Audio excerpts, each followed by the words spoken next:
Students welcome to my class. Students आज का हमारा चैप्टर है chapter number 4 cells and tissues और टॉपिक है साइटोप्लाज्म। आज हम साइटोप्लाज्म के बारे में पढ़ेंगे। सबसे पहले हम डेफिनेशन करते हैं साइटोप्लाज्म की। Cytoplasm is the semi viscous and semi transparent substance present between plasma membrane and nuclear envelope. Cytoplasm एक नीम गाढ़ा सयाल और नीम शफाफ मादा है जो प्लाज्मा मेम्ब्रेन और न्यूक्लियर इन्वेलप के दरमियान मौजूद है। It contains water in which many organic molecules, proteins, carbohydrates, lipids and inorganic salts are completely or partially dissolved. कह रहा है कि साइटोप्लाज्म बुनियादी तौर पर पानी पर मुश्तमिल है जिसके अंदर कई ऑर्गेनिक मॉलिक्यूल्स मसलन प्रोटीन्स, कार्बोहाइड्रेट्स और लिपिड्स और इनऑर्गेनिक साल्ट मुकम्मल या जुज़वी तौर पर हल हैं। तो साइटोप्लाज्म की हमने डेफिनेशन की कि साइटोप्लाज्म एक नीम गाढ़ा सयाल और नीम शफाफ मादा है जो कि सेल मेम्ब्रेन और न्यूक्लियर इन्वेलप के दरमियान मौजूद है। साइटोप्लाज्म बुनियादी तौर पर पानी पर मुश्तमिल है जिसके अंदर कई ऑर्गेनिक मॉलिक्यूल जैसे प्रोटीन्स, कार्बोहाइड्रेट्स और लिपिड्स और इनऑर्गेनिक नमकियात मुकम्मल या जुज़वी तौर पर हल हैं। साइटोप्लाज्म का फंक्शन क्या है, फेल क्या है? Cytoplasm provides space for the proper functioning of organelles and also act as the site for various biochemical reactions.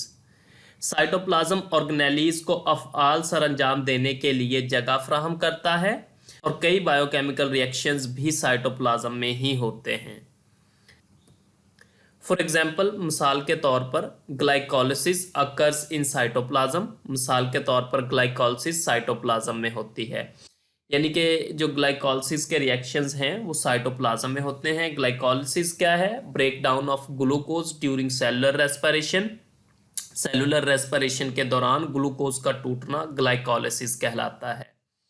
तो साइटोप्लाज्म के फंक्शन के बारे में बात की कि साइटोप्लाज्म बहुत से ऑर्गेनेलीज को फ़ाल सर अंजाम देने के लिए जगह फ्राहम करता है और बहुत से बायोकेमिकल रिएक्शंस भी साइटोप्लाज्म में ही होते हैं, जैसे कि ग्लाइकोलिसिस के रिएक्शंस साइटोप्लाज्म में होते हैं। ग्लाइकोलिसिस का मतलब क्या है कि सेलुलर रेस्पिरेशन के दौरान ग्लूकोज का टूटना।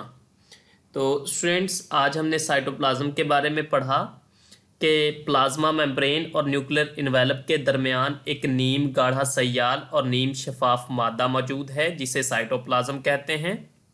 इसके अंदर बुनियादी तौर पर पानी है जिसमें कई ऑर्गेनिक मॉलिक्यूल्स मसलन प्रोटीन्स, कार्बोहाइड्रेट्स और लिपिड्स हैं और इनऑर्गेनिक नमकियात मुकम्मल या जुज़वी तौर पर हल हैं।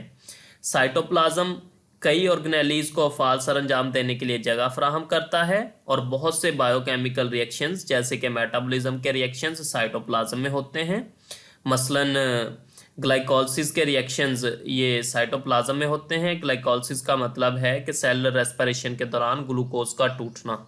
ग्लूकोज का एक मॉलिक्यूल 2 पायरुविक एसिड में टूट जाता है।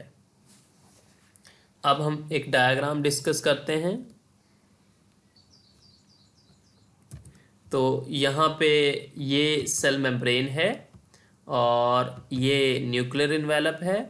तो सेल मेम्ब्रेन और न्यूक्लियर इन्वेलप के दरमियान ये जो सारा मटेरियल मौजूद है इस मटेरियल को हम कहेंगे साइटोप्लाज्म। इसके अंदर बहुत से ऑर्गेनेलीज मौजूद हैं जो कि अपना अपना फेल सर अंजाम देते हैं। तो साइटोप्लाज्म इन ऑर्गेनेलीज को अफ़ाल सर अंजाम देने के लिए जगह फ्राहम करता है। आज के टॉपिक से रिलेटेड क्वेश्चंस। पहला क्वेश्चन है डिफाइन साइटोप्लाज्म। साइटोप्लाज्म की तारीफ करें। तो इसमें आप बताएंगे कि प्लाज्मा मेम्ब्रेन यानी कि सेल मेम्ब्रेन और न्यूक्लियर इन्वेलप के दरमियान एक नीम गाढ़ा सयाल और नीम शफाफ मादा मौजूद है जिसे साइटोप्लाज्म कहते हैं। साइटोप्लाज्म में बुनियादी तौर पर पानी है जिसके अंदर कई ऑर्गेनिक मॉलिक्यूल्स मसलन प्रोटीन्स, कार्बोहाइड्रेट्स, लिपिड्स और इनऑर्गेनिक नमकियात मुकम्मल या जुज़वी तौर पर हल हुए हैं।